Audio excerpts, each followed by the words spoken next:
الحمد للہ رب العالمین والعاقبۃ للمتقین والصلاة والسلام علی سید الانبیاء والمرسلین وعلی آلہ وصحابہ اجمعین، اما بعد، فاعوذ باللہ من الشیطان الرجیم، بسم اللہ الرحمن الرحیم۔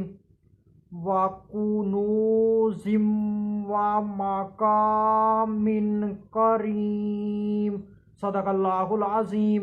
ان اللہ وملائکتہ یصلون علی النبی یا ایھا الذین آمنوا صلوا علیہ وسلموا تسلیما۔ اللہم صل علی سیدنا و مولانا محمد وبارک وسلم وصلوا علیہ۔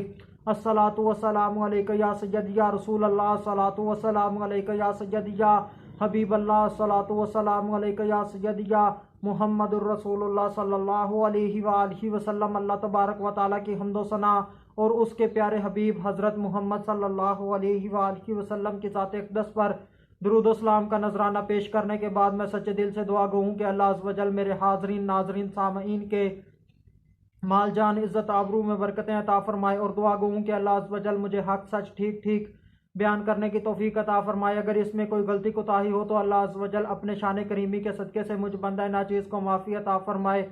دعائیہ کلمات کے بعد آج کا جو میرا عنوان ہے وہ ہے فرعونیوں کا خزانوں اور محلات سے نکالا جانا۔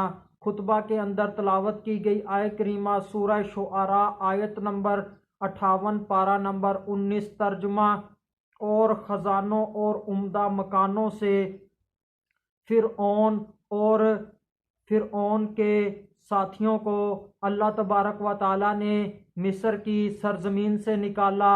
اللہ پاک نے فرعون اور اس کے ساتھیوں کو عمدہ مکانوں سے نکالا۔ اللہ پاک نے حضرت فرعون اور اس کے ساتھیوں کو، قوم فرعون کو، خزانوں سے نکالا جو کہ سونا چاندی کے تھے۔ اللہ تبارک و تعالیٰ نے فرعونیوں کو ان چیزوں سے کیوں نکالا؟ تاکہ وہ حضرت موسیٰ علیہ السلام اور ان کی جماعت کا پیچھا کریں۔ اس طرح سے اللہ پاک نے فرعون اور قوم فرعون کو مصر کی سرزمین سے نکالا، جلا وطن کیا، اور ان کو اللہ تبارک و تعالیٰ نے غرق کر دیا۔ پچھلی آیت کریمہ کے اندر نکالنے کی بات ہوئی ہے۔ کن کو نکالا جا رہا ہے؟ فرعون اور قوم فرعون کو نکالا جا رہا ہے۔ کہاں سے نکالا جا رہا ہے؟ ان کو ان کے گھروں سے نکالا جا رہا ہے، اور عمدہ خزانوں سے انہیں نکالا جا رہا ہے، باغات سے نکالا جا رہا ہے، چشموں سے نکالا جا رہا ہے، اور نکالا اس وجہ سے جا رہا ہے کہ انہوں نے اللہ عز و جل اور حضرت موسیٰ علیہ السلام کا کہا نہ مانا، ان کی نافرمانی کی، تو اس بنیاد پر انہیں نکالا گیا۔ اس آیت کریمہ کے اندر بتایا گیا کہ فرعون اور قوم فرعون کو دو اور چیزوں سے نکالا گیا۔ ان میں سے پہلی چیز جو ہے وہ خزانوں سے، اور دوسری چیز عمدہ محلات سے۔ ایک فطری بات ہے کہ انسان کو محلات سے اور خزانوں سے بہت زیادہ محبت ہوتی ہے۔ اگر بات کی جائے خزانوں کی، مال و دولت کی، تو کوئی انسان ہی بامشکل ایسا ہوگا جو مال کی محبت کے اندر، خزانوں کی محبت کے اندر گرفتار نہ ہو، اس کے اندر پایا نہ جاتا ہو۔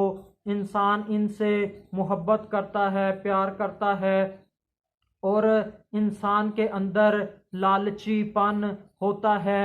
وہ چاہتا ہے کہ میرے پاس اور مال آ جائے، اور مال آ جائے، اور وہ اسی کا حریص ہوتا ہے، وہ کبھی سیر نہیں ہوتا۔ نبی کریم صلی اللہ علیہ وآلہ وسلم کی حدیث بھی ہے جس کا میں مفہوم پیش کر رہا ہوں۔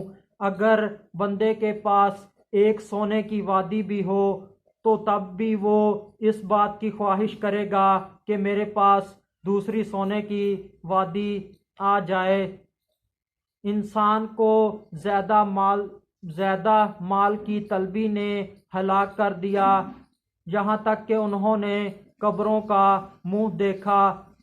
اس طرح کا مفہوم سورہ تکاثر کے آغاز میں مل جاتا ہے۔ ان آیات کے اوپر بندہ ناچیز نے بیان کیا ہے، جو کہ یوٹیوب پر موجود ہے، جس کا موضوع ہے مال جمع کرنے کا جنون۔ انسان مال کو سنبھال کر رکھتا ہے، دوسروں کو نہیں دیتا، اس کی حفاظت کرتا ہے اور اسی کے اندر لگا رہتا ہے۔ بادشاہوں اور امیر ترین لوگوں کا یہ طریقہ رہا ہے کہ ان کے پاس بڑی بڑی تجوریاں ہوتی تھیں، جو کہ بڑی مضبوط اور محفوظ ہوتی تھیں۔ وہ امیر لوگ، وہ بادشاہ لوگ ان تجوریوں کے اندر سونا، چاندی، ہیرے جواہرات، موتی لال، مرجان لولو، قیمتی ترین زیورات، پتھر اس کے اندر رکھا کرتے تھے اور سنبھال کر رکھتے تھے۔ اس بات کے اوپر فخر کرتے تھے کہ میرے پاس اتنا مال ہے، اتنا خزانہ ہے، اتنا زیور ہے، اس کے اوپر فخر کیا جاتا تھا۔ ایک ملک دوسرے ملک کے اوپر حملہ بھی اسی لیے اس وقت کرتا تھا تاکہ اس کے جو خزانے ہیں، اس کے جو وسائل ہیں، ان کے اوپر قبضہ کر لیا جائے اور ان کے خزانوں کو، ان کے وسائل کو استعمال کیا جائے۔ ایک بادشاہ کے پاس اتنا زیادہ خزانہ ہوتا تھا جو کہ کئی سو اونٹوں کے اوپر لادا جا سکے، اور وہ خزانہ بہت قیمتی بھی ہوتا تھا اور وہ بہت زیادہ مقدار کے اندر بھی ہوتا تھا۔ اس قدر مال جمع کرنے کا جنون تھا۔ انسان کو گھر سے بھی بہت زیادہ فطری طور پر محبت ہوتی ہے۔ وہ چاہتا ہے کہ میرا گھر آرام دہ ہو، میرا گھر پرسکون ہو، میرا گھر سب آسائشوں سے آراستہ ہو، اور وہ گھر بنانے کے اندر ہی ساری زندگی لگا دیتا ہے، اسی کے اندر ہی مصروف رہتا ہے۔ ایک انسان اربوں خربوں روپے کا عالیشان گھر محل بناتا ہے، اور انسان کی یہ بھی فطرت ہے کہ اسے کوئی چیز پسند بھی نہیں آتی، چاہے وہ جتنی ہی قیمتی کیوں نہ ہو۔ جب وہ گھر بن جاتا ہے تو اسے اچھا نہیں لگتا، وہ کہتا ہے کہ اسے یوں ہونا چاہیے تھا، اسے یوں ہونا چاہیے تھا، اگر یہ چیز ایسے ہوتی تو اچھا لگتا، یہ چیز یہاں پہ ہوتی تو اچھا لگتا۔